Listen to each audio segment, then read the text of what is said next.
नारायण हरि, नारायण हरि।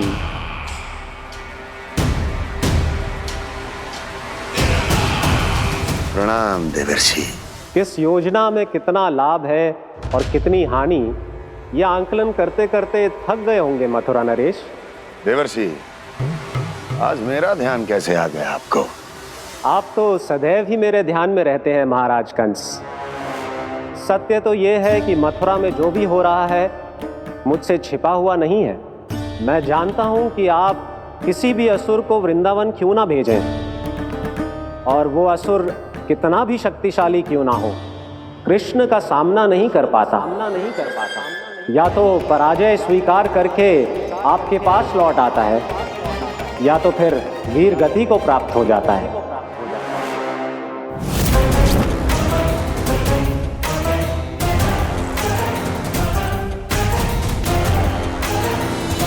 वाह, मुझे मेरी असफलताएं स्मरण कराने आए हैं, मेरे घाव को खुरेदने आए हैं, उन पे नमक छिड़कने आए हैं। मित्र को शत्रु समझने की भूल मत कीजिए महाराज कंस। मैं तो आपकी सहायता करने आया हूं। हाँ, और मेरी सहायता। कृष्ण विष्णु अवतार है, आप विष्णु के भक्त हैं। मैं हूं विष्णु द्रोही, फिर भी तो आपके आराध्य को हानि पहुंचाना चाहता है, उसकी सहायता करना चाहते हैं आप। क्या आप निश्चित रूप से कह सकते हैं कि आप ब्रह्मांड के सभी नियमों को अच्छी तरह समझते हैं? अवश्य। आपके लिए बस इतना ही जानना पर्याप्त होगा कि मैं जो कुछ भी कर रहा हूं उसके लिए मेरे व्यक्तिगत कारण हैं। मैं तो बस आपके हित में पिछली बार की तरह एक सुझाव लेके आया था, पर यदि आप मेरा सुझाव सुनना भी नहीं चाहते तो आपकी इच्छा। नारायण हरि, नारायण हरि। कारण चाहे जो हो, इनके पिछले सुझाव के कारण ही आज मेरे शत्रुओं की संख्या कम है। अन्यथा मैं देवकी के अन्य पुत्रों को भी जीवित छोड़ देता, और आज वो सब अपने भाई के साथ मिलकर उसकी शक्ति को अनेक गुना बढ़ा देते। ठहरिए देवर्षि।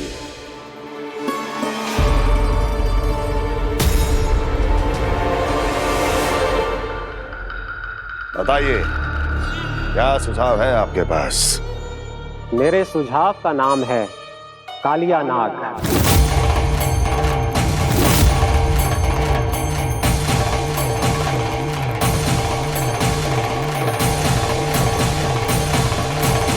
उसके विषय में मैं जानता हूं देवर्षि। तो समस्या ये है कि मैं स्वयं उससे मिलने नहीं जा सकता, उससे भेंट नहीं कर सकता। उस कृष्ण की हत्या के लिए उसको वृंदावन जाने के लिए तैयार नहीं कर सकता। तो मत जाइए उसके सामने, और ना उसे भेजिए कृष्ण के सामने। हर बार आप किसी न किसी असुर को अपने शत्रु के क्षेत्र में भेजते हैं, जहां शत्रु उसका सामना करने के लिए पूरी तरह से तैयार होता है और आपका असुर मारा जाता है। इस बार शत्रु को युद्ध स्थल चुनने का अवसर मत दीजिए महाराज। इस बार योजना का जाल ऐसे बुनिए कि कृष्ण स्वयं उसके पास जाने के लिए विवश हो जाए। कालिया नाग स्वयं काल है, मृत्यु का दूसरा नाम है। उसके विष का उपयोग अपने लाभ के लिए कीजिए महाराज। वैसे कालिया के विष की अधिकता का अनुमान तो होगा ही आपको।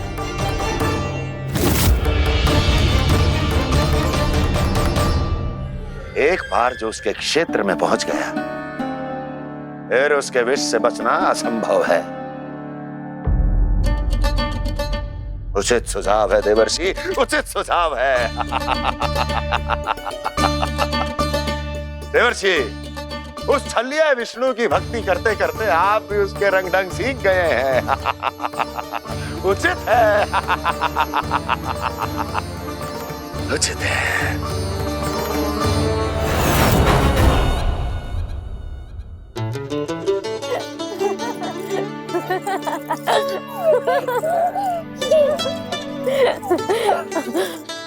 बस बस, बहुत आनंद ले लियो लला। बस अब दूध पी ले। ठहर ठहर, गरम है। जी ले ले।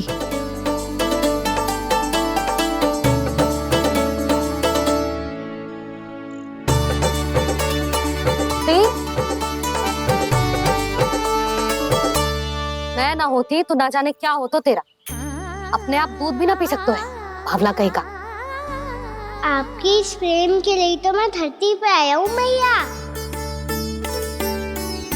मैं भी यही सोच रहा हूँ यशोदा कि तुम ना होती तो मेरा क्या होता। इसी बात पे थोड़ा दूध और कजू खाने को दे दो। अरे मैं तो भूल ही गई। तनिक ठहर जाओ जी, जे दूध पी लेना तो आपके लिए भी कछु ले आती हूँ।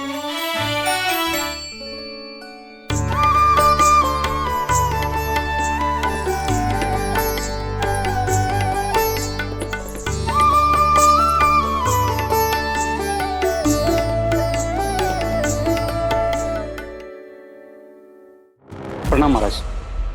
आपकी आज्ञा के अनुसार बिल्कुल वैसा ही पत्र तैयार किया है जैसा आप चाहते थे।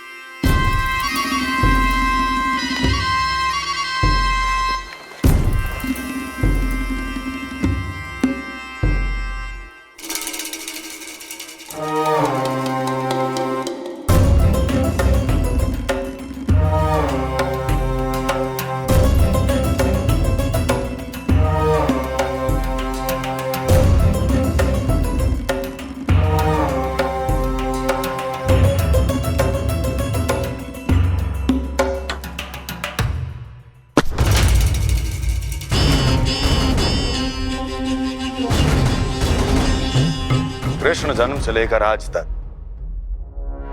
ये मेरी सबसे महत्वपूर्ण योजना है। इसका सफल होना निश्चित है दूत, किंतु केवल वही करना जैसा मैंने कहा है। जाओ।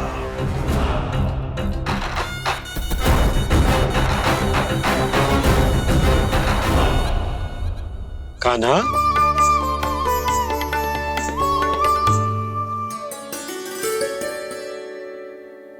क्या होगा? बाबा मैं चाहता हूँ कि मैया की स्वमता क्रिस्टल फ्रेम की वर्षा मुझ पे सरतेव ऐसे होते रहे। वो तो होती रहेगी लल्ला। अपने लल्ला के लिए किसी मैया का प्रेम कभी कम हो सकता है भला? नंदराज, वो मथुरा से एक दूत आयो है महाराज कंस का राजपत्र लेके।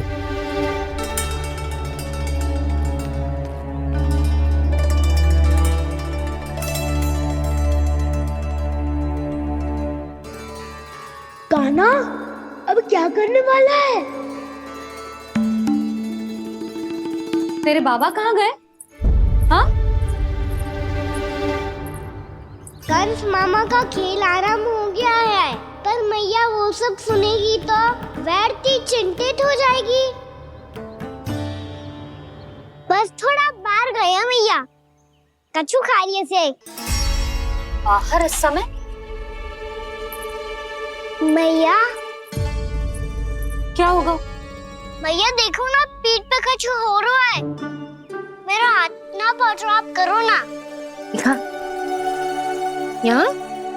क्षमा करना मैया, पर अभी बाबा को ही संभालने दो ये सब।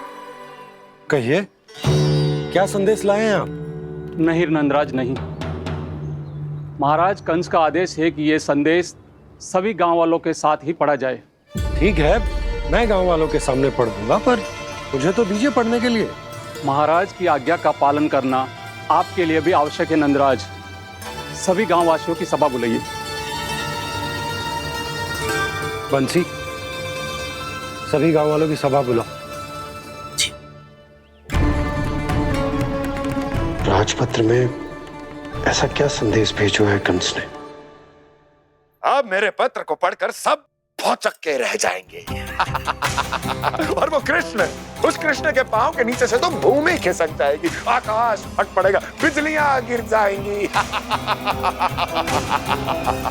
प्राप्ति, ओ प्राप्ति, कंस का पत्र स्वयं को बहुत अधिक शक्तिशाली समझता है ना वो। अब देखता हूं कैसे वो इस महासंकट का सामना करता है। वो कृष्ण, वो अपनी मृत्यु स्वयं चुनेगा या मृत्यु की वेदी पर चढ़ा देगा प्रिय वृंदावन वासियों को।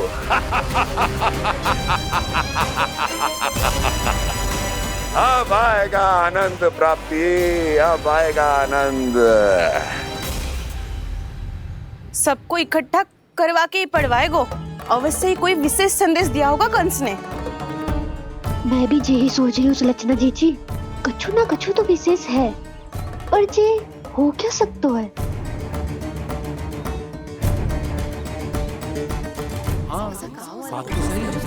ऐसा का हो सकता है? सभी गांव वासियों के सामने कहा जाए, कछु तो विशेष अवश्य लग रहा है। बाहर तक कोलाहल क्यों हो रहा है? मैया, मैया, अब क्या होगा? मैया देखो ना, सर पे कछु हो रहा है। लल्ला, नारायण ने तुझे हाथ दिए हैं ना? पीठ की बात अन्य थी। अपने सिर की सेवा स्वयं कर। सर पे तो हाथ पहुंच रहा है ना?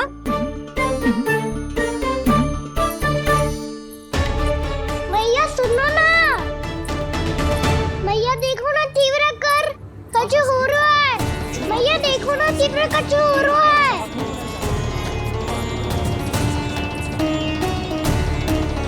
सब लोग आ चुके हैं, अपना संदेश सुनाइए आप। गोपराज नंद और सभी वृंदावन वासियों को सूचित किया जाता है कि मथुरा अधिपति और आप सभी के महाराज कंस ने कल सुबह भव्य पूजा का आयोजन किया है। इसके लिए राज्य को वृंदावन के क्षेत्र के निकट यमुना नदी के मध्य में खिलने वाले 1 कोटि कमल के पुष्पों की आवश्यकता है।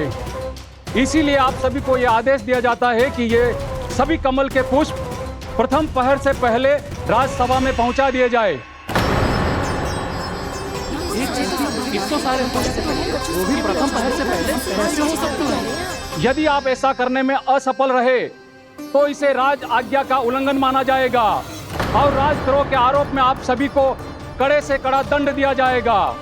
स्मरण रहे, यदि कल की पूजा में इन 1 कोटि कमल के पुष्पों का ना पहुंचने के कारण कोई व्यवधान आया तो समस्त वृंदावन वासियों को दोषी माना जाएगा और पूरे गांव को निवासियों सहित धूल में मिला दिया जाएगा।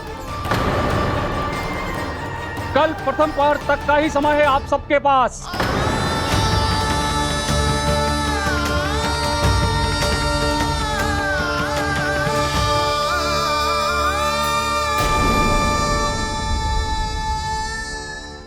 एक कोटि कमल पुष्प, वो भी कल प्रथम प्रहर में?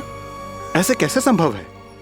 और कोई साधारण पुष्प ना, यमुना नदी के मध्य खिलने वाले विशेष कमल के फूल चाहिए उन्हें। लेकिन यमुना नदी में तो कालिया नाग ने विष घोल के रखा है, तो फिर कैसे हो पाएगा? यह संभव है। हमारी मृत्यु का संदेश भेजा है राजा कंस ने। सदैव की भांति इस समस्या पर भी गांव के बड़े ही विचार करेंगे। बालकों का यहाँ होना उचित ना है।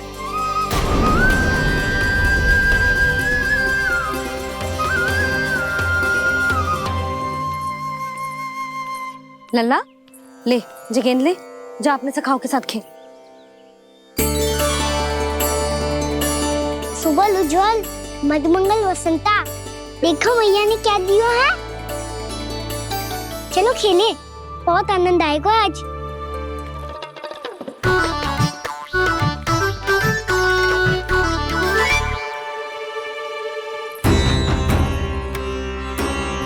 भानु, बंसी, जाओ और शीघ्र ही वो घेरे का कार्य समाप्त करो।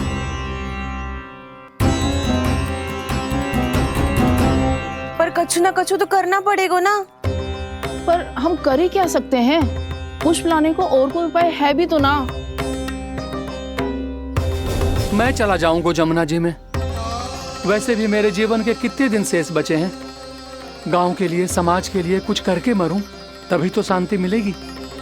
ना काका, यदि आप उस विषैले जल में छलांग लगा भी दोगे, किंतु 1 कोटि कमल पुष्प एकत्रित कर पाना आपके लिए संभव ना है। इससे अच्छा है कि मैं चला जाऊं। यदि मैं मर भी गया तो मेरे पीछे रोने वाला कोई ना है। किसी को कहीं जाने की आवश्यकता ना है। गोप नरेश होने के नाते ये मेरा कर्तव्य है कि मैं आप सबकी रक्षा करूं। नंदराज, आपको जाना है तो जाओ, हरिया, काका, भैया सब चले जाओ। लेकिन आपको पता है वहाँ का जल कितना विषैला है। आप लोग एक क्षण भी जीवित नहीं रह पाओगे। फिर कैसे इकट्ठा करेंगे 1 कोटि कमल पुष्प? आप बात तो सही कह रही हैं शांति। उस दुष्ट कंस ने ऐसी मांग रख के हम सबको फंसा दिया। हम में से कोई भी क्यों ना चला जाए और इस संकट का समाधान ना निकले को। कान्हा, बताना कौन सा खेल खेलें? गेंद पकड़ खेलते हैं।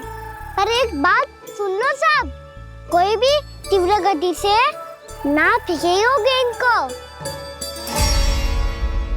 भैया ने फ्रेम बनाई है मेरे लिए। सब तैयार हो?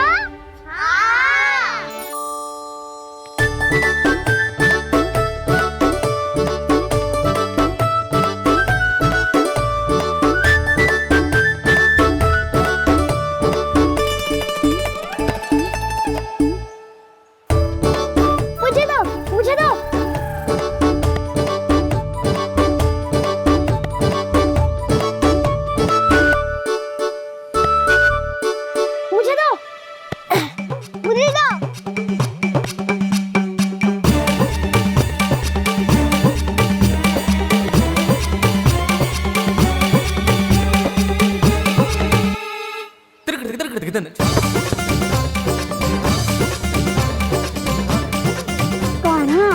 इतनी धीरे से फेंकेगो तो कैसे आनंद आएगो?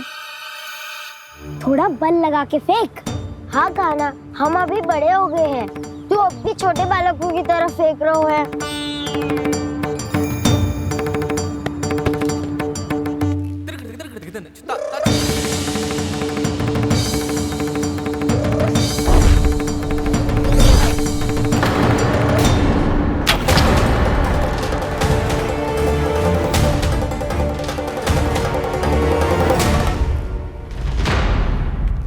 दीदी जी क्या करो कान्हा? गेंद तो डूब गई।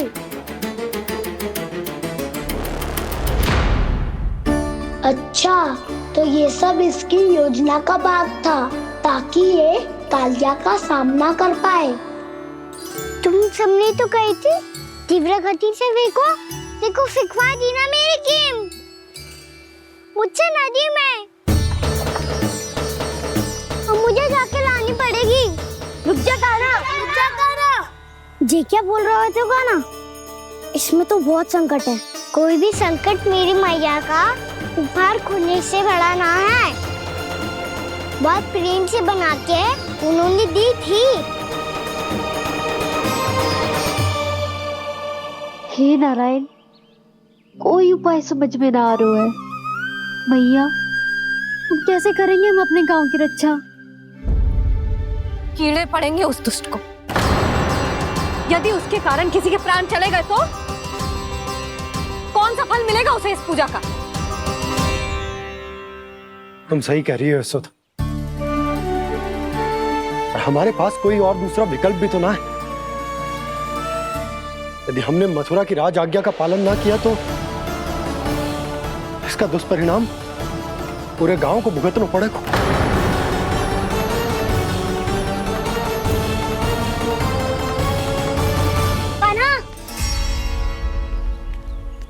तुम्हें पता है कि तू भगवान है, दिव्य है, बहुत शक्ति है तुझ में। पर फिर भी हम तुझे विषैले जल में ना जाने दे सकते। कुछ होगा तो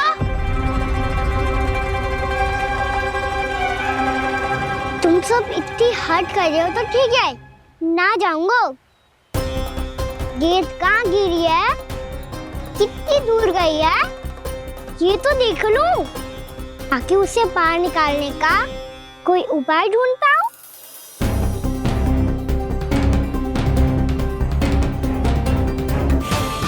हाँ।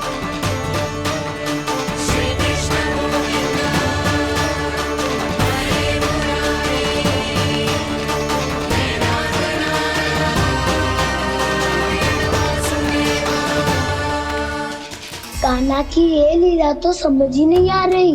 पहले इसने देवश्री नारद को मथुरा जाकर कंस को भड़काने के लिए कहा, फिर स्वयं ही दुखी भी हो गया कि अब इसका रहस्य सबके सामने खुल जाएगा। और अभी स्वयं ही तो इसने कहा था कि गेंद बहुत महत्वपूर्ण है, फिर स्वयं ही उसे नदी के विसले जल में फेंक दिया।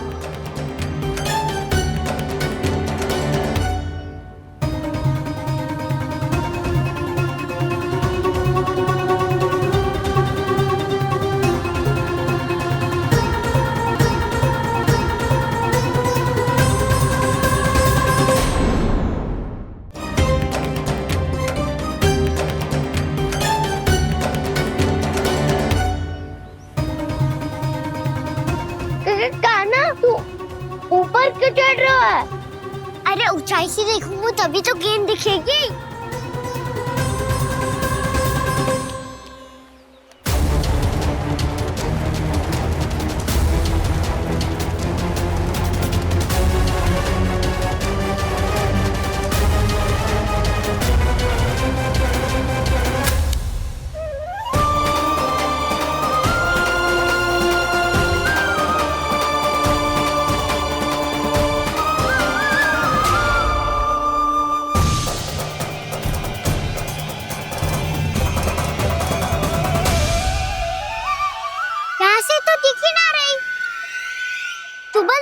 से फेंकी थी ना? ना, वहाँ से फेंकी थी। कहाँ से? देखा ना, वहाँ से। समझ में आ रहा? ठीक बताना कहाँ से फेंकी थी?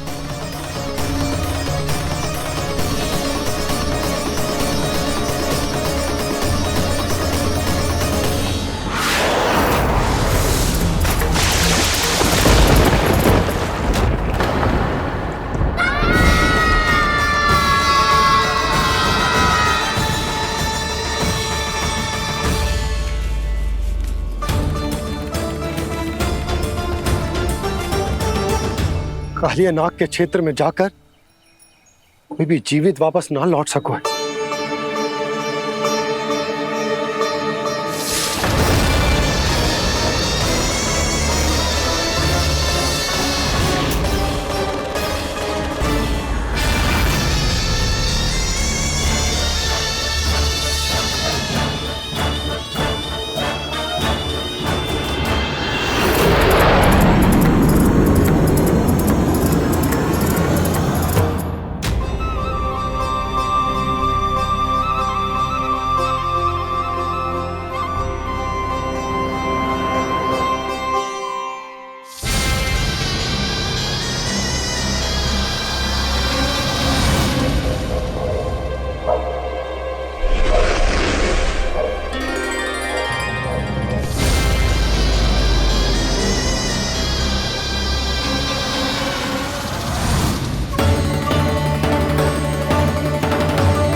क्या किया वाना ने? कालिया नाग तो उसे देखते ही निकल जाएगा।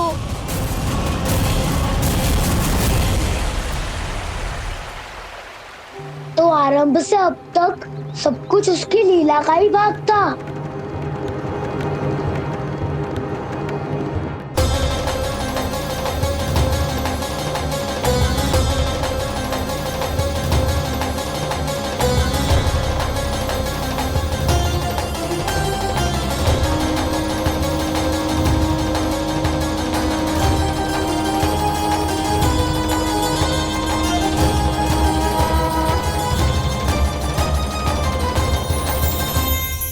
इतना सुंदर रूप, मन मोहने वाली मुस्कान, अद्भुत तेज और भगवान जैसी दिव्यता।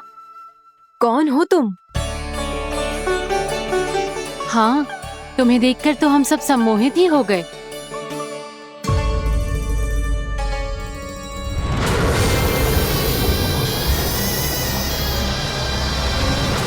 जो भी हो बालक, वापस लौट जाओ।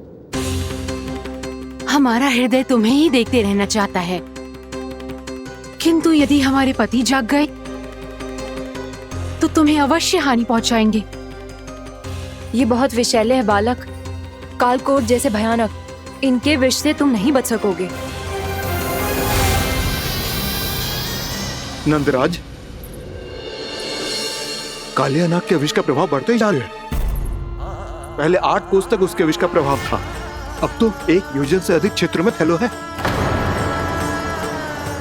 जल पीने के प्रयास से अनेक पशु मारे गए हैं और नदी के निकट के वृक्ष और वनस्पति सब नष्ट होने लगे।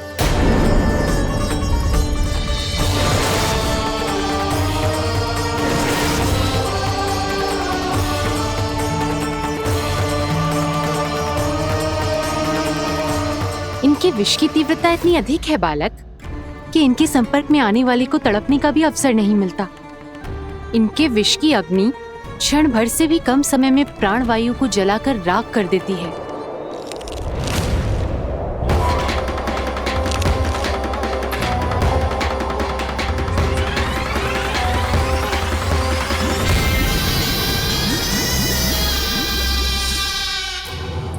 तब तो समस्या और भी गंभीर हो जाएगी। मैंने तो सुनो है कि कालिया नाग कम से कम 2 योजन लंबा है, सैकड़ों फन है उसके।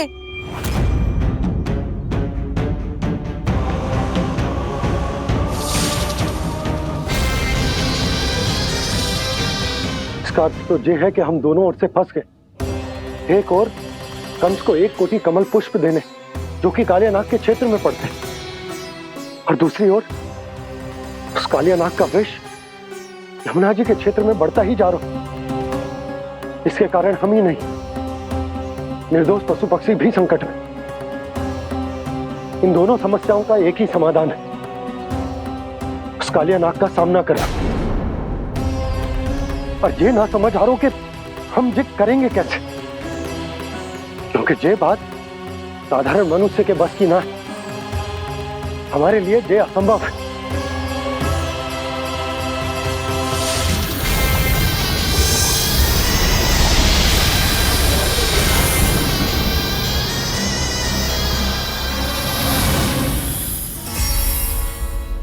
अब तो तुमने अपनी आंखों से भी देख लिया बालक, ये कितने विषैले हैं। नींद में भी विष उगलते हैं। इससे पहले कि तुम्हें कुछ हो जाए, चले जाओ यहाँ से, मान लो हमारी बात। आप सब मुझे जानती भी नहीं और फिर भी मेरी इतनी चिंता कर रही हैं आप। माँ की ममता भेदभाव नहीं जानती। तुम भी किसी के पुत्र हो और हम सब भी माँ हैं। एक माँ को हर बालक में अपनी ही संतान दिखाई देती है, इसलिए हम तुमसे विनती करते हैं, वापस चले जाओ, बचा लो अपने प्राण। मेरी चिंता मत कीजिए, मुझे कुछ नहीं होगा। होगा, अनर्थ होगा यदि ये उठ गए तो।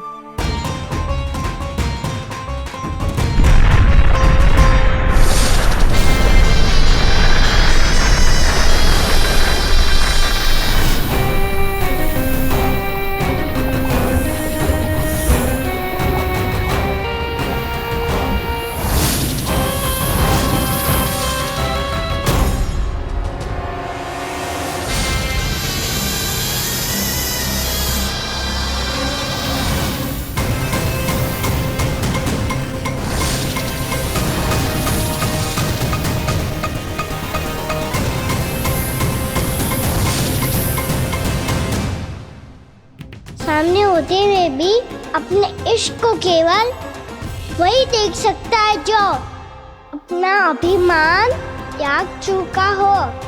पर पूर्व जन्म में मेरा भक्त होने के नाते मेरा सत्य स्वरूप देख पाने में मुझे इसकी सहायता करनी चाहिए।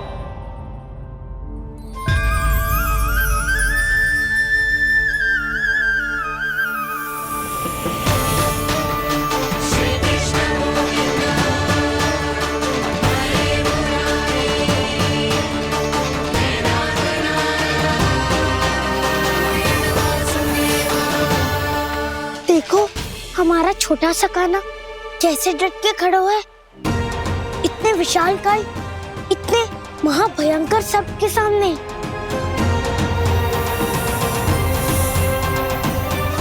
ये कोई भगवान नहीं है जो इसके सामने हाथ जोड़ रही हो तुम सब।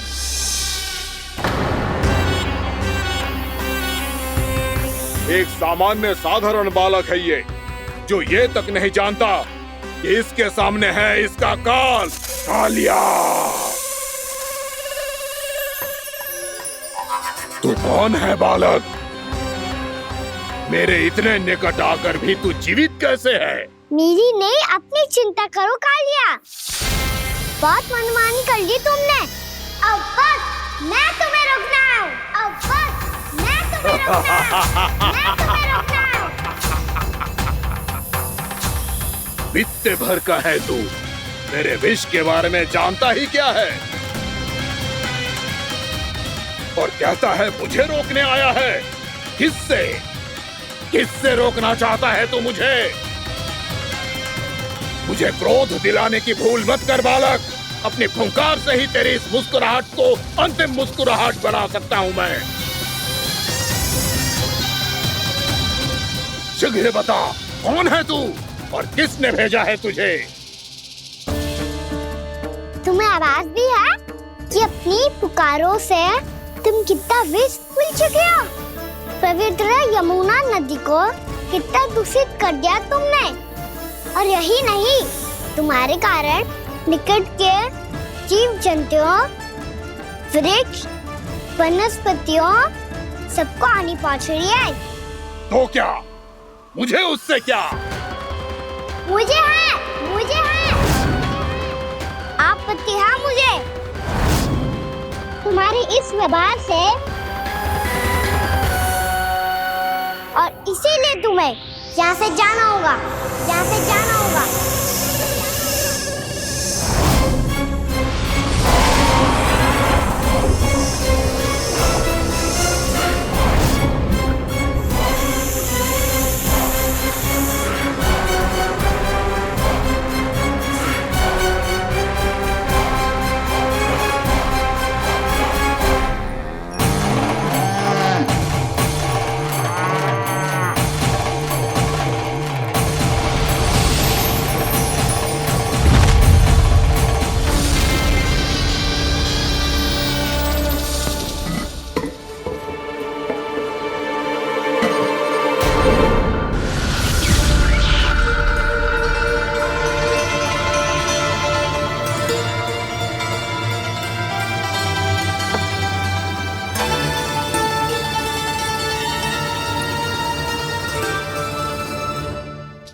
मुझे आदेश देने का साहस भी कैसे किया तूने? इस क्षेत्र को मैंने अपना राज्य बनाया है, मेरा परिवार रहता है यहाँ, और तू मुझे यहाँ से जाने के लिए कह रहा है? हाँ, क्योंकि तुम्हारे यहाँ रहने के कारण अन्य जीवों को हानि हो रही है, और मैं ऐसा नहीं होने दे सकता। मैं तो बस वही कर रहा हूँ जो एक सर्प का स्वभाव है। विष फैलाना स्वाभाविक है मेरे लिए, इसलिए मुझे चुनौती मत दे बालक। चुनौती तो मैं दे चुका हूँ कालिया। अब तो बस तुम्हें स्वीकार करनी है।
मैं भी चेतावनी दे रहा हूँ, यहाँ से चले जाओ। अपनी भूल को पहचानो कालिया। तुम जो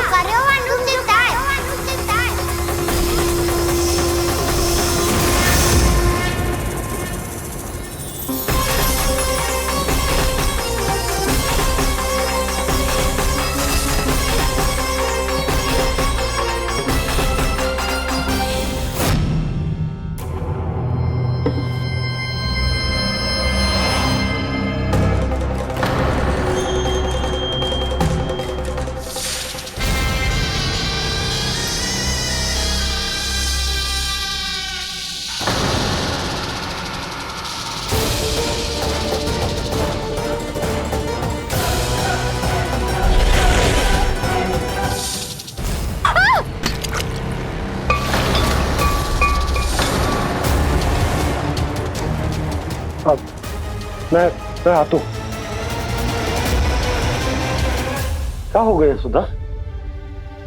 मुझे आवाज हो रहा है जी, कछु ना कछु गड़बड़ है। यशोदा, जो समस्या हमारे सामने है, हम सभी उसका समाधान खोजने में जुटे हैं। तुम विश्वास करो, मैं कोई ना कोई समाधान अवश्य ढूंढ लूंगा। हम कैसे भी करके वो कमल के पुष्प उस कंस तक पहुंचा देंगे। नाना, समस्या उससे कहीं अधिक है, उससे कहीं अधिक बड़ी, उससे कहीं अधिक भयानक है।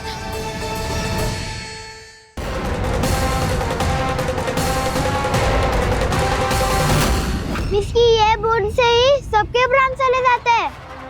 इसने तो विस्की धारियां फेंकी है खाना पे। कान्हा कैसे बच्चे को अधिक विष से? इसका विष तो क्या, ये सर स्वयं भी छू तक नहीं पाएगा हमारे कान्हा को।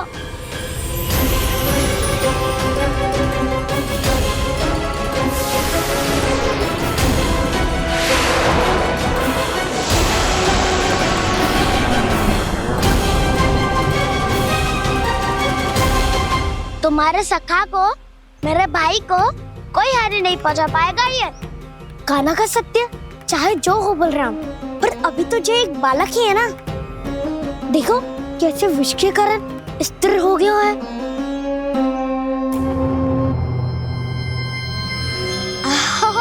हाउ सर्फ ने कितनी आसानी से अपनी पूंछ से बांध लिया है। मुझे यहाँ से भगाना चाहता था ना तू? अब मैं तुझे दिखाऊंगा अपना सामर्थ्य। ये मूर्ख किसे बांधना चाहता है अपनी पूंछ में? उन्हें जिनका विस्तार सारे ब्रह्मांड में है, या उन्हें जो स्वयं अनंत है? पर देवराज, प्रभु ऐसा करने ही क्यों दे रहे हैं कालिया को? आप सब भूल रहे हैं देवगण, कालिया पूर्व जन्म में प्रभु का बहुत बड़ा भक्त था। उसी भक्ति का फल मिल रहा है अब इसे। वैसे भी भक्तों के मन का भाव सबल हो तो भगवान तो सहज ही बंध जाते हैं।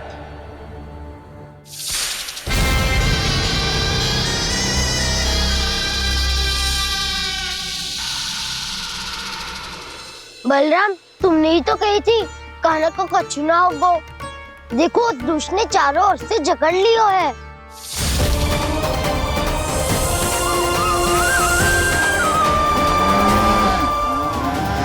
ये क्या कह रही हो तुम? सुधा जी, क्या हुआ? घबरा क्यों रही हो आप? सुलक्षणा, मुझे आभास हो रहा है कुछ बहुत बड़ी अनहोनी हो गई है। नंदराज, नंदराज, नंदराज,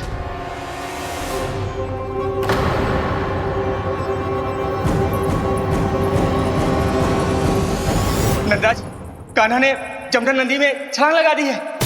कान्हा ने जमुना नदी में छलांग लगा दी है। कान्हा ने जमुना नदी में छलांग लगा दी है। कान्हा जमुना में कूद गया है। मुझे लगा था आज कछु गड़बड़ होने वाली है। मुझे आज कान्हा को ना जाने देना चाहिए था।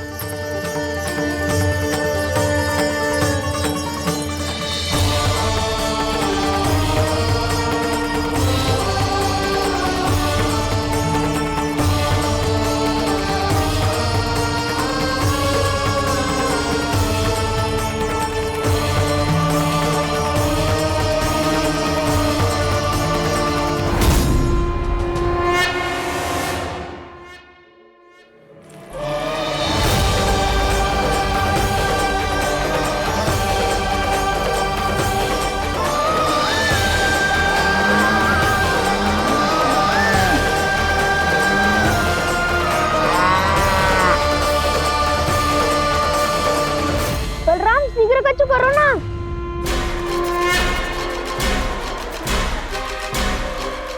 कुछ भी करो पर कान्हा को बचाओ। नाग बहुत भयंकर है। कान्हा अकेले ना संभाल पाएगा इसे।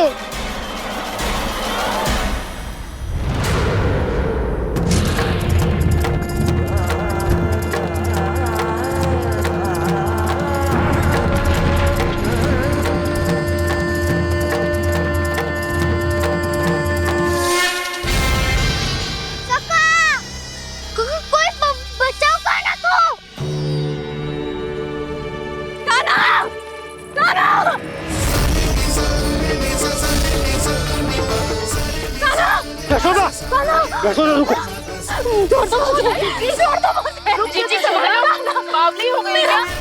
जीजी संभालो। कान्हा, कान्हा।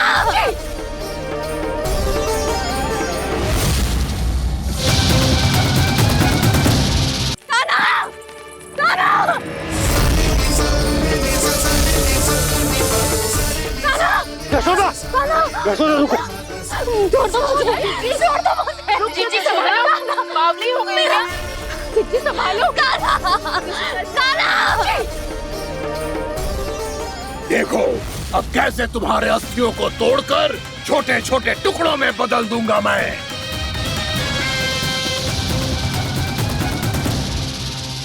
अगर आप जाओगी तो आप भी फंस जाओगी। अपने लल्ला के लिए मैं किसी भी संकट का सामना करने के लिए तैयार हूँ। छोड़ो ना यशोदा, हमें कोई और उपाय खोजना पड़ेगा। कोई और उपाय? आप देख ना रही मेरा कान्हा किस दशा में है। कान्हा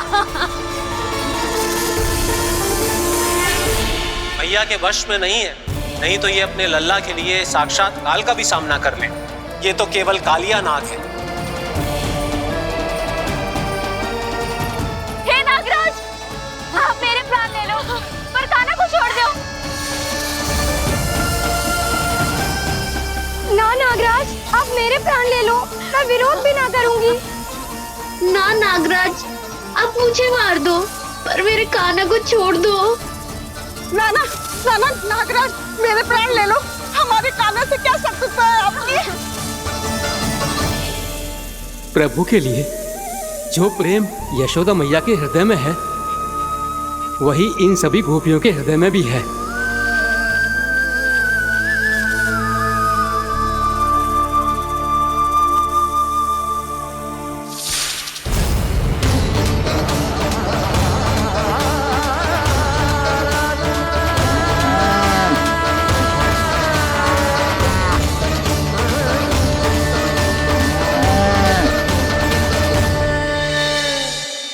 यशोदा, यशोदा, देखो इन गोपियों को, इन गैयाओं को, इन सब के मन में भी तुम्हारी भांति ही ममता भरी हुई। वो सब भी कान्हा से उतना ही प्रेम और स्नेह करती है, उतनी ही ममता से भरी हुई है जितनी कि तुम। तो तुम ही सोचो, जिसके साथ इतनी ममता और इतना स्नेह, इतना प्रेम, उसका कोई क्या कर सकता है? उस काले नाग का वेश इस सब आशीर्वादों के सामने कछु न है। कछु करो जी। उसे बोलो वो मेरे प्राण ले ले, मेरे कान्हा को छोड़ दे। यशोदा,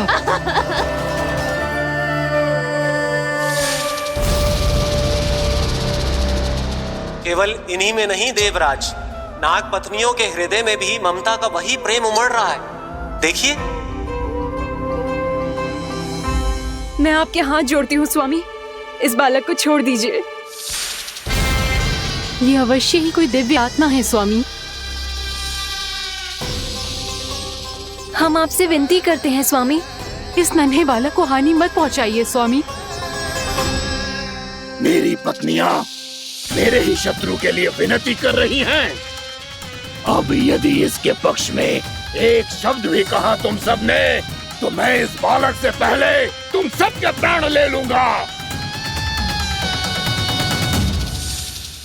हो रहा प्रसन्न नाग कालिया, विजय को निश्चित जान। रोते बिलखते व्याकुल सब, संकट में देख कान्हा के प्राण।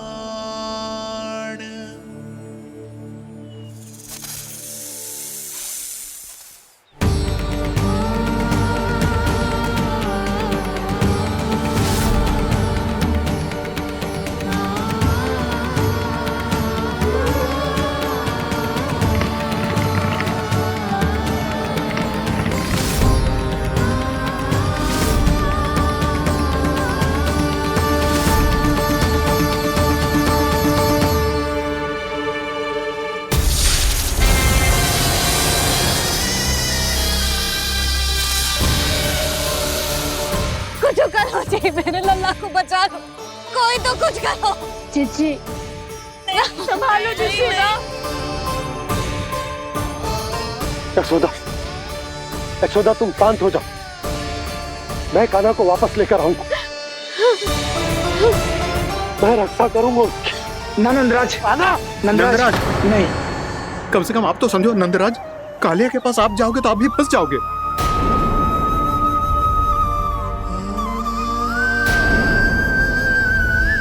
बलराम, तेरा भाई इतनी भीषण संकट में है और तुझे जरा भी दुख ना हो रहा?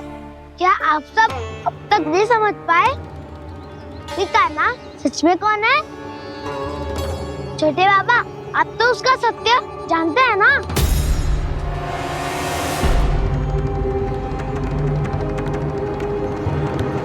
मानता हूँ कि आप सब कान्हा के रहस्य के बारे में नहीं जानते, पर क्या उसके जन्म से आज तक घटी एक से बढ़कर एक विचित्र घटनाओं को भी भूल गए हैं आप सब? भूल गए हैं कि कैसी पूतना जैसी राक्षसी उसका कुछ बिगाड़ नहीं पाई, कैसे तरनावती जैसा भयानक राक्षस उसे एक खरोच भी नहीं दे पाया था।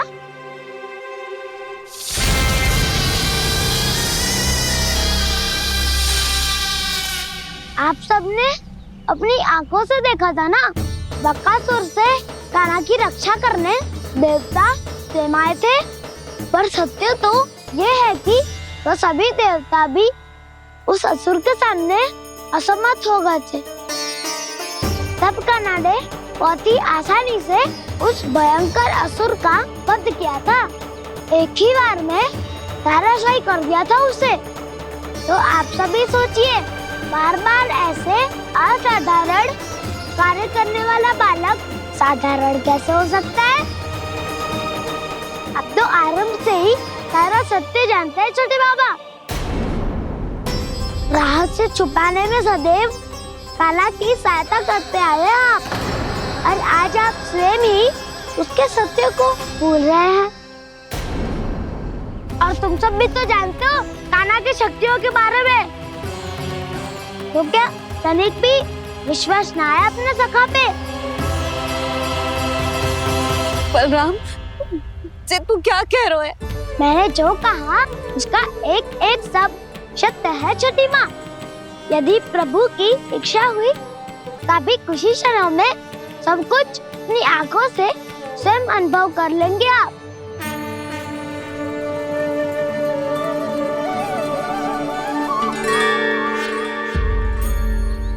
शांताकारं भुजगशयनं पद्मनाभं सुरेशं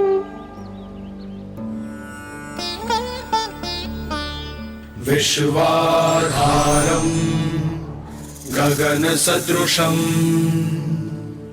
मेघवर्णं शुभांगं लक्ष्मीकान्तं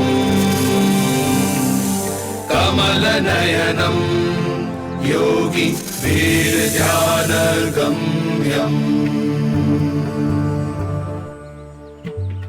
वन्दे विष्णुं भवभयहरं सर्वलोकैकनाथम्।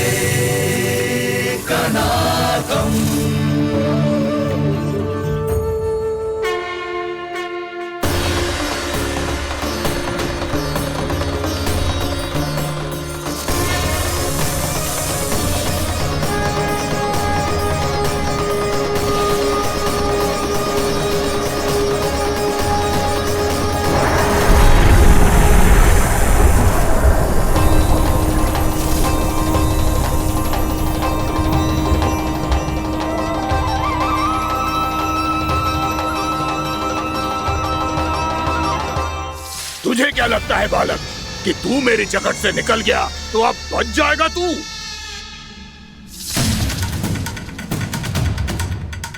मेरे विष से अपनी प्राण रक्षा करने में सफल रहा, मेरी जकड़ से भी छूट गया, पर मेरे दंश से नहीं बच पाएगा।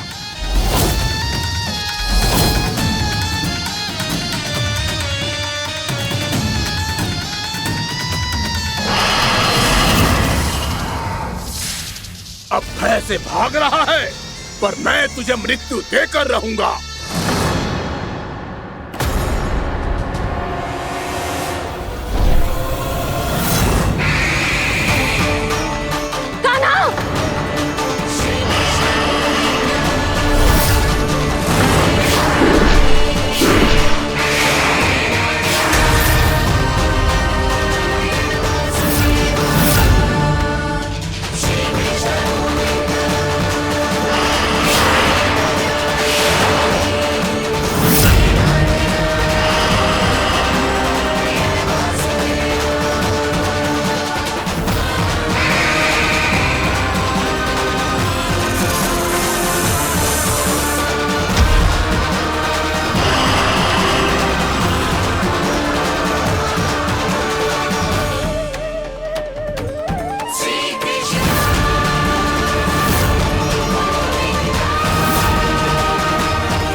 मेरा नन्हा सा कान्हा कितनी देर भाग पाएगा?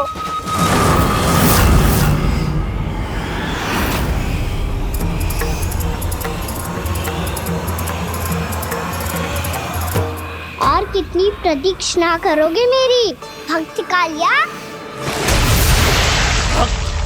भक्त नहीं, काल हूँ मैं तेरा।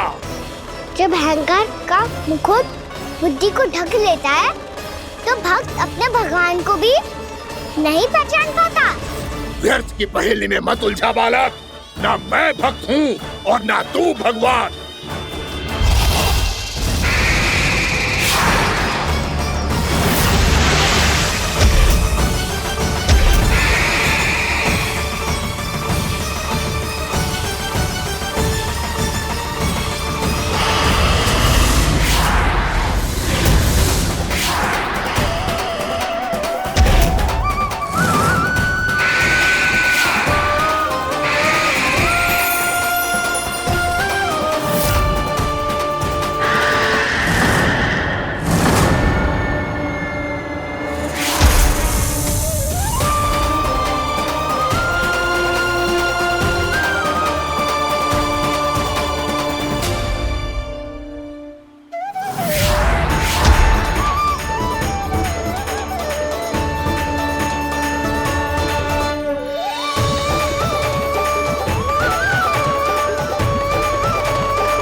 जिसके लिए इतने व्याकुल हो रहे थे, उसे छूकर कालिया नाग का हलाहल जैसा विष भी चरणामृत बन गया है और यमुना जी के जल में फैल चुके विष के प्रभाव को भी नष्ट कर रहा है।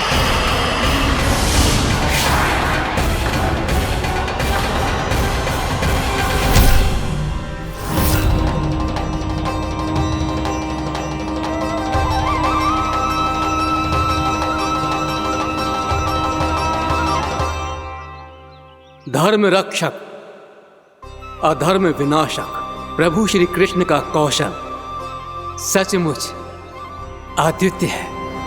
नारायण नारायण।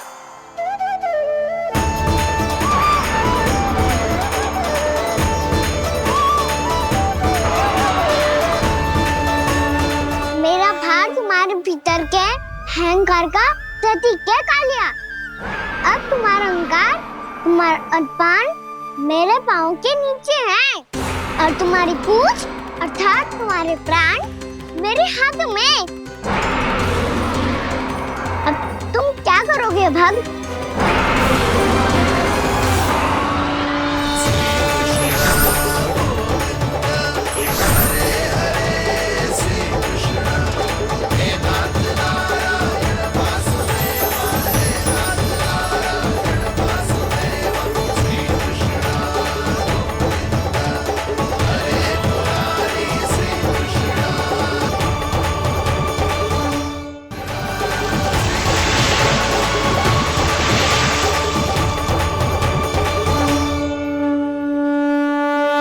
प्रभु, भले ये आपको पहचानने में असमर्थ हो, पर हम सब ने आपको पहचान लिया है।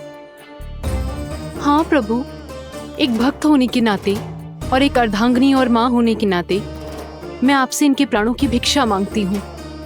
अपनी कृपा दिखाइए और इन्हें क्षमा कर दीजिए। आपके लिए मित्र और शत्रु में कोई अंतर नहीं प्रभु। उसी तरह आपकी कृपा और दंड में भी कोई अंतर नहीं।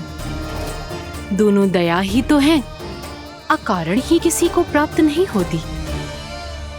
हमें विश्वास है कि हमारे पति को मिला ये दंड कोई अभिशाप नहीं है, आपका वरदान है। ये सत्य है प्रभु कि इनसे बहुत से पाप हुए हैं। इनके विष से बहुत सारे जीव जंतु को हानि पहुंची है, पर अब आपके चरण इनके शीश पर पड़ गए हैं। ऐसी कृपा तो बड़े बड़े महान महात्माओं को भी दुर्लभ है, और इन्हें प्राप्त हुआ तो अवश्य ही ये किसी महान पुण्य का ही फल है। हे प्रभु, उन्हीं पुण्य कर्मों की शक्ति का आह्वान कर मैं आपसे विनती करती हूँ, इन्हें प्राण दान दीजिए। मैं अपने इस भक्त को क्षमा अवश्य करूंगा देवियों, यदि ये अपने अहंकार को त्याग कर मुझे पहचान ले तो।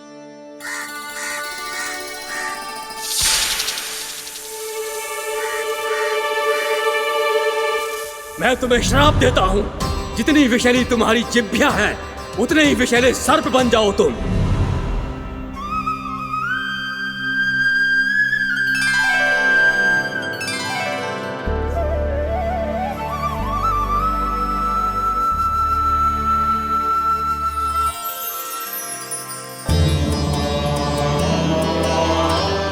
नारायण, मुझे क्षमा कीजिए नारायण।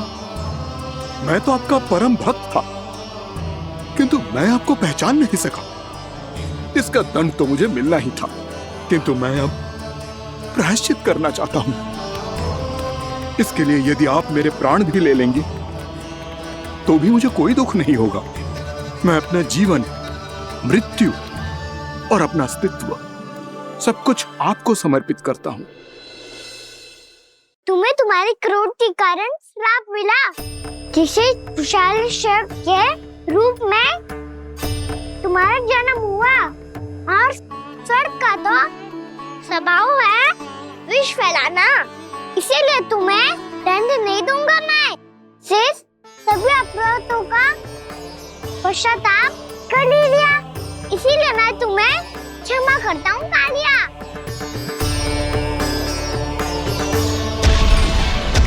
पर तुम्हें यहाँ से दूर समुद्र के बीच जाकर रहना होगा, जहाँ किसी निर्दोष का जीवन तुम्हारे विष से प्रभावित ना हो। मैं चाहकर भी आपकी इस आज्ञा का पालन नहीं कर सकता। मैं असमर्थ हूँ प्रभु, क्योंकि यदि मैं इस क्षेत्र को छोड़कर गया तो मेरी मृत्यु निश्चित है। आपसे क्या छुपा है प्रभु? आप तो जानते हैं कि सर्प जाति और आपके वाहन गरुड़ के बीच अनंत शत्रुता चल रही है, जिसका प्रारंभ नागों के द्वीप नागालय से हुआ था। उस द्वीप पर छोटे जीवों को निगल जाने के लिए सर्प थे, और गरुड़ को सर्पों का स्वाद बहुत प्रिय था, इसलिए वो बार बार नागद्वीप जाने लगा था। पर इस कारण पूरी सर्प जाति उससे आतंकित हो गई थी। इसलिए जब भी गरुड़ वहां पहुंचता तो सभी सर्प छिपने लगते। जब गरुड़ को इसका आभास हुआ तो उसे बड़ा क्रोध आया, और वो उत्तेजना में भरकर सर्पों का शिकार करने लगा। भूख ना होने पर भी उन्हें मारने लगा। अब सर्पों के प्राण हरना उसके लिए खेल बन गया था। इस भीषण समस्या का समाधान ढूंढने के लिए पूरी सर्प जाति महान सर्प वासुकी के सामने इकट्ठी हुई। हे महान वासुकी, हमारी सहायता कीजिए। नागद्वीप पर गरुड़ ने आतंक मचा दिया है। पहले तो वो हमें अपना भोजन बनाता था, लेकिन अब हम उसके खेल का साधन बन चुके हैं। भूख हो या ना हो, जब तब आकर वो हमारे प्राण हर लेता है। अनुचित हिंसा के इस प्रथा का आरंभ सर्पों ने ही किया है।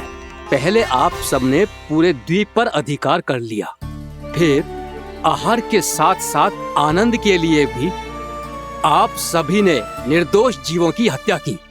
और जब सृष्टि का संतुलन बनाए रखने के लिए गरुड़ आपको अपना आहार बनाने आया, तो आप सब अपने प्राणों की रक्षा के लिए छिपने लगे। तो फिर गरुड़ का उत्तेजित होना तो स्वाभाविक ही था। नागनाथ, जो हमने अन्य जीवों के साथ किया वही अब हमारे साथ हो रहा है, परंतु ये भी तो सृष्टि के संतुलन के विरुद्ध ही है ना? अवश्य है, इसलिए मैं गरुड़ से चर्चा करूंगा। धन्यवाद प्रभु।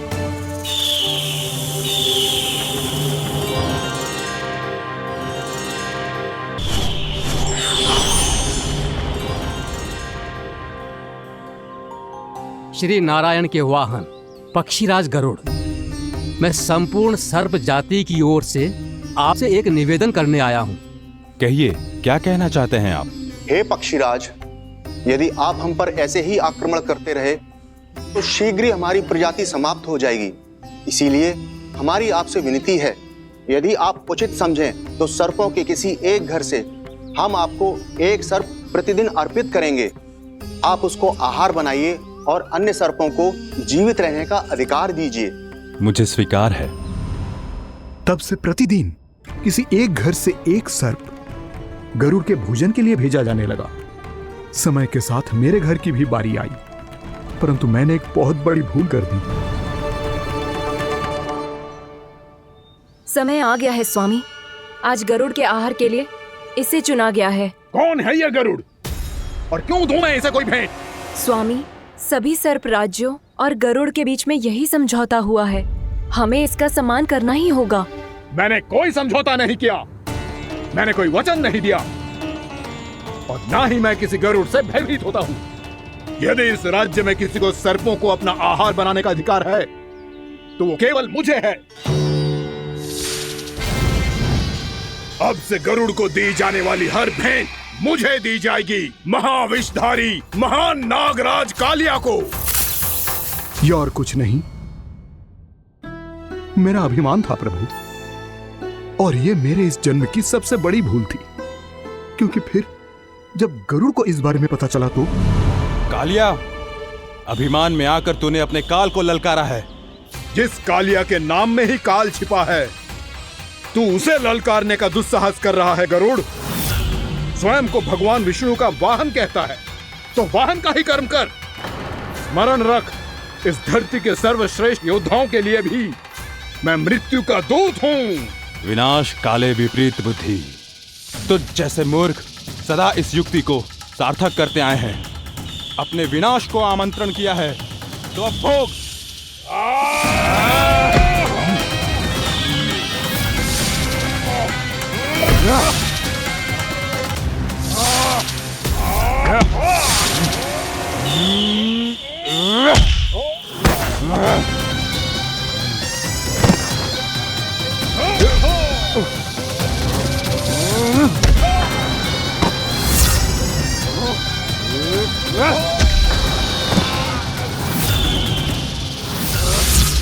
जिसने मेरा भोजन चुराने की धृष्टता की है वो इसी योग्य है। तू मुझे जानता नहीं है गरुड़, मैं महाविषधारी नाग कालिया हूँ। तेरा इतना दुस्साहस कि तूने मुझ पर चरण से प्रहार किया।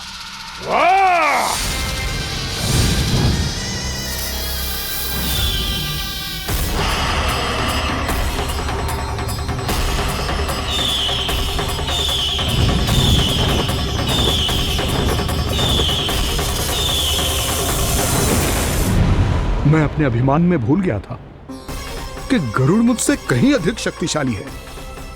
इसलिए अपने प्राणों की रक्षा करने के लिए मैं एक स्थान से दूसरे स्थान भागने लगा। नदियां, पर्वत, यहां तक कि मैंने सागर भी लांघ डाला, पर मैं जहां भी जाता गरुड़ के रूप में मेरा काल वहीं आ जाता। इसीलिए मृत्यु की आशंका से भयभीत होकर मैं अपने बड़े भाई मां कद्रु के प्रथम पुत्र अनंत शेषनाग से राय लेने चला गया। भैया, मैं यहां आपसे आपकी सहायता लेने आया हूं। मेरी एक छोटी सी भूल के कारण यह गरुड़ मेरा पीछा कर रहा है। मुझे हर समय हर स्थान पे ढूंढते रहता है। यदि उसने मुझे ढूंढ लिया तो वो निश्चित ही मेरे प्राण ले लेगा। मुझे कोई ऐसा स्थान बताइए जहां मैं अपनी पत्नी और अपनी संतानों के साथ शांति से रह सकूं। तुम यमुना नदी के किनारे वृंदावन क्षेत्र में जाके वास करो कालिया। गरुड़ वहां प्रवेश नहीं कर सकता क्योंकि उसे ऋषि सोबरी का श्राप मिला हुआ है।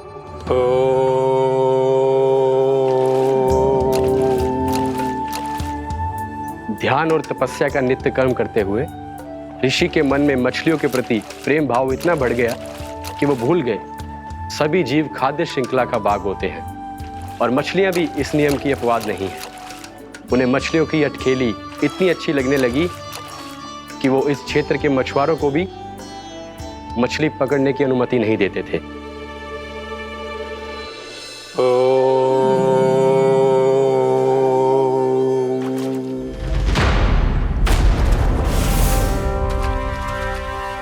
उस दिन वो उस पक्षी को नहीं रोक पाए, पर तब से सावधान रहने लगे।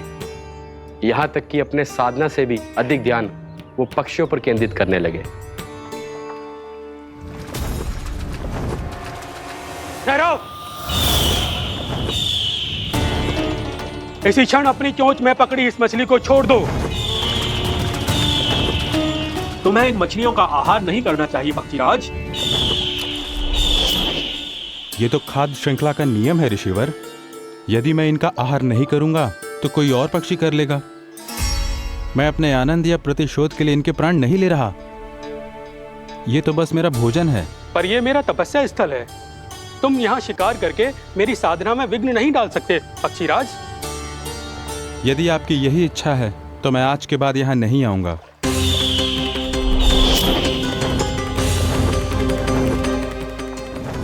पर आज ये मछली मेरे आहार के रूप में पकड़ी जा चुकी है। मैं वचन देता हूँ ऋषिवर, इस स्थान पर यह मेरा अंतिम शिकार होगा।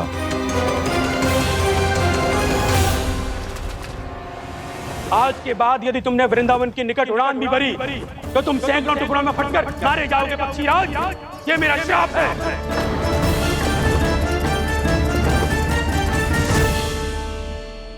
और इसीलिए भैया शेषनाग के सुझाव के अनुसार मैं यहां आ गया। पर अब यदि मैं कहीं और जाऊंगा तो मेरे प्राण नहीं बचेंगे प्रभु। डिस्टेंट रहो कालिया।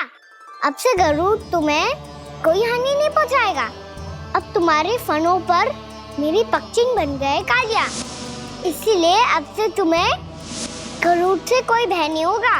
निश्चिंत होकर अपने परिवार के साथ गहरे समुद्र में चले जाओ और सुख से शांति से निवास करो। पर ध्यान रहे निर्दोष जीवों को हानि ना पहुंचे। आपने मुझे जीवन दान दे दिया प्रभु। इस उपकार से मैं कृतज्ञ हूँ प्रभु। आदेश दीजिए, मैं आपकी सेवा कैसे करूं? तुम्हारे जल क्षेत्र से 1 कोटि कमल पुष्पों को लेने की अनुमति दे दो कालिया। यही मेरी सेवा होगी। प्रभु, ये तो मेरा सौभाग्य होगा।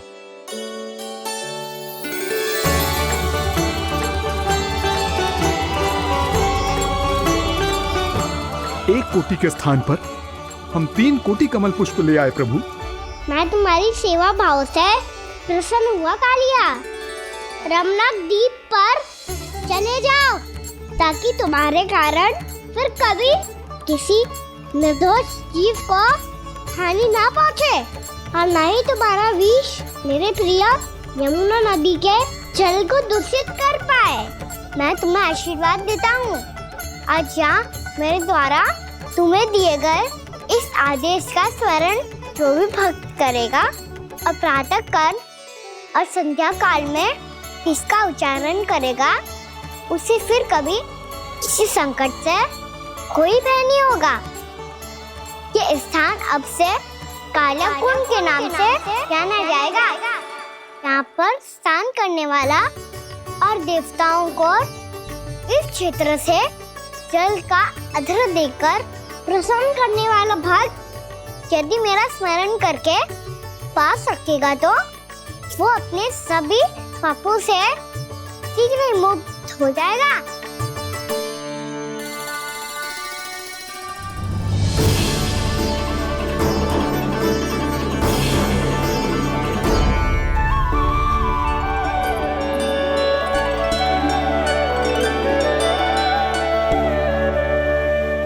कौन है जी भगवान जिसने अभी अभी कालिया जैसे विशाल विस्तर का सामना किया? क्या एक साधारण बालक जो शीत की अधिकता से ठिठुर रहा है? क्या करूं? मैं लल्ला को ममता के आंचल में छुपा लूं या भक्त बनकर प्रभु की लीला देखती रहूं? क्या करूं मैं? कितना ठंडा था जल, बहुत सर्दी लग रही है। सर्दी से तड़पते हुए कैसे देखूं इसे? अभी जाके अपने पल्लू से सुखाती हूँ। हृदय से लगा के स्नेह की आंच दूंगी तो सर्दी पल भर में छूमंतर हो जाएगी।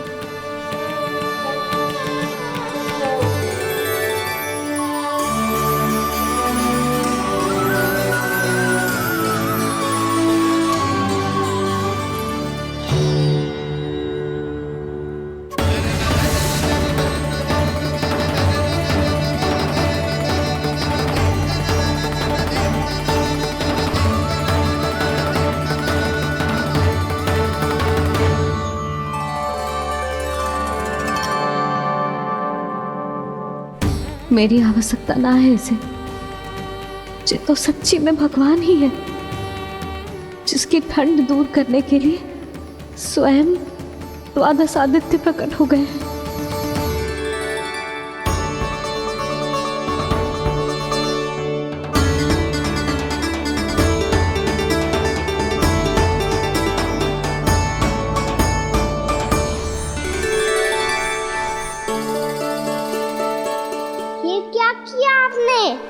मैया मुझे अपने हृदय से लगाने वाली थी कि आप सब प्रकट हो गए।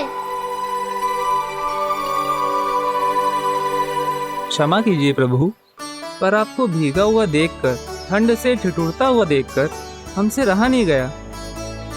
हम अपने वश में नहीं थे प्रभु। भक्ति से भावुक होकर हम प्रकट होने पर विवश हो गए थे। हमारी किरणें जैसे स्वयं ही फूट पड़ी और दौड़ पड़ी आपको सुखाने के लिए। मैं आपका प्रेम, आपकी भक्ति समझता हूं आदित्यगण, और इसीलिए इस समय मैं जहां खड़ा हूं, इस स्थान को द्वादश आदित्य टीला के नाम से जाना जाएगा। द्वादश आदित्य टीला के नाम से जाना जाएगा। हम धन्य हो गए प्रभु। और कहाँ जा रहा है? जो गड़बड़ किया उसे सुधारिए तो सही। प्रभु आज्ञा दीजिए। अपना दाम इतना अधिक बढ़ा दीजिए कि मुझे स्वेद आने लगे, ताकि मैया मुझे स्वेद में लीला देख के और भूल जाए कि मैं ही भगवान हूँ, और मैया मुझे अपनी गोद में उठा के ले जाए।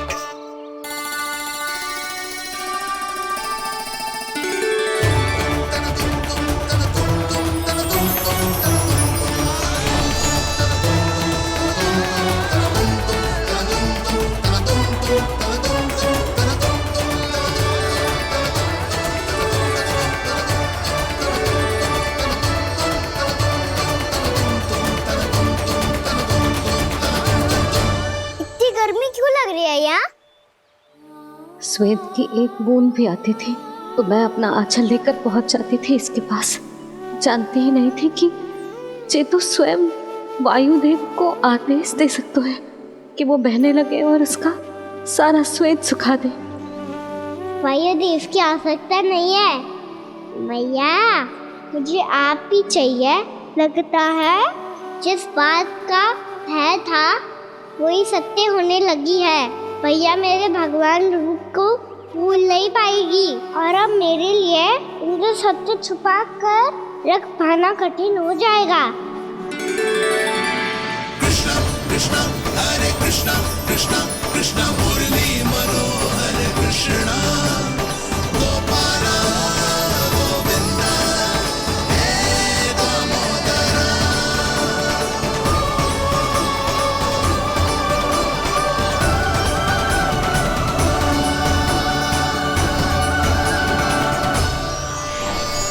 प्रभु, आपके श्वेत से बने इस प्रसंगदान सरोवर का प्रणाम स्वीकार कीजिए।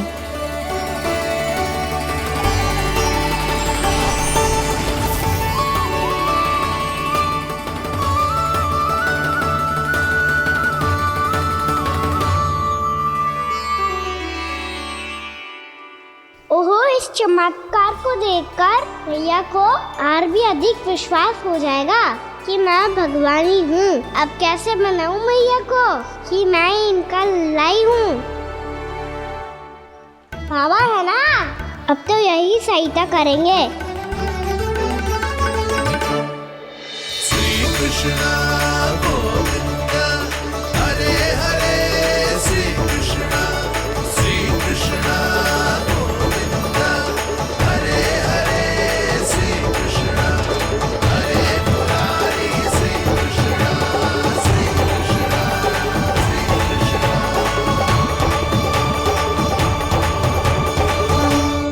बाबा एक कोटी ना, मैंने तो 3 कोटी कमल पुष्पों का प्रबंध कर दिया है और चिंता करने की आवश्यकता ना है। 1 कोटी कमल के स्थान पर 3 कोटी कमल पुष्प मिल गए हैं। हाँ कान्हा, मैं उचित संदेश के साथ ये सारे पुष्प उस कंस के पास भिजवा दो। महाप्रक्रमी कान्हा की जय। वृंदावन रक्षक कान्हा की जय। महाप्रक्रमी कान्हा की जय। भानु जी नंदराज, बाकी गांव वालों को लेकर ये सारे पुष्प इकट्ठा करो और कंस के दरबार में पहुंचाओ। जी।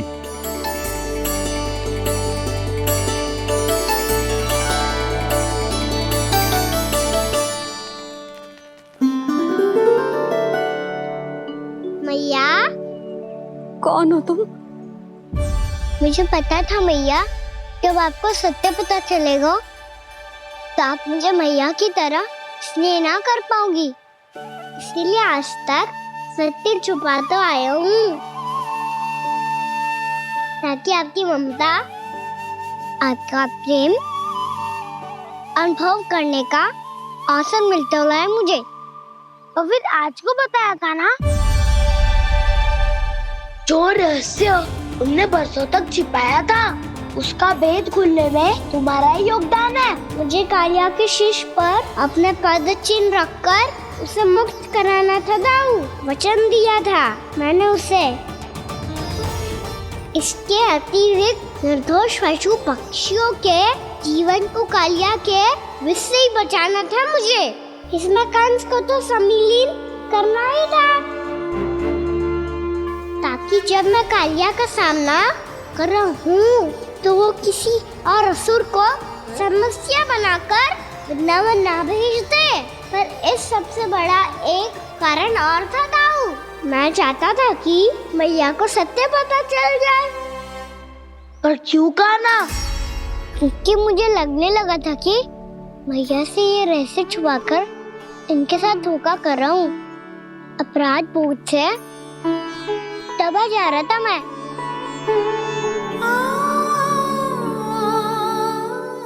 जो सत्य आपको, बाबा को, सभी को पता है, यहाँ तक कि मेरे सखा भी जानते हैं,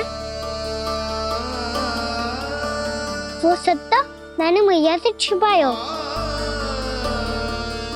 केवल इसी लोक में कि मुझे इनकी ममता प्राप्त होती रहे। पर ऐसा करके मैं अपने से निस्वार्थ प्रेम करने वाली मैया को धोखा दे रहा था।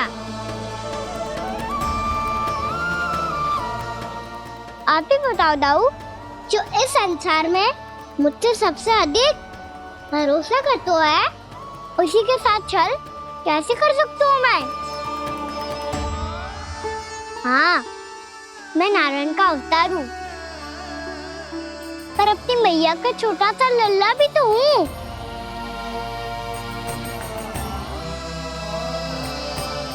इसीलिए तो यमुना जी में छलांग लगाने का एक कारण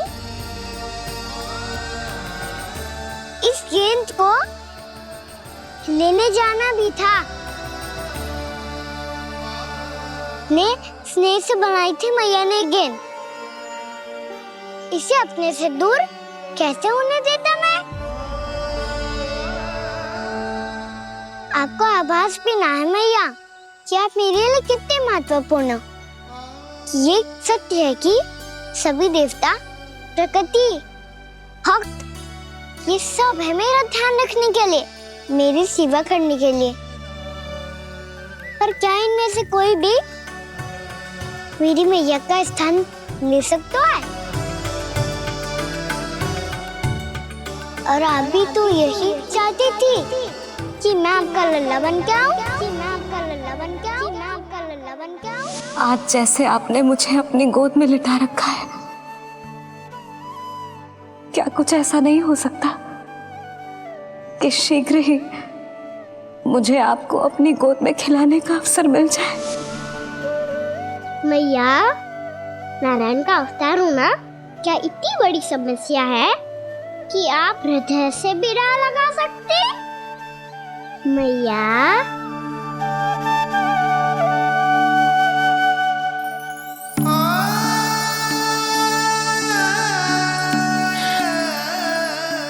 मेरा कान्हा, मेरा लल्ला।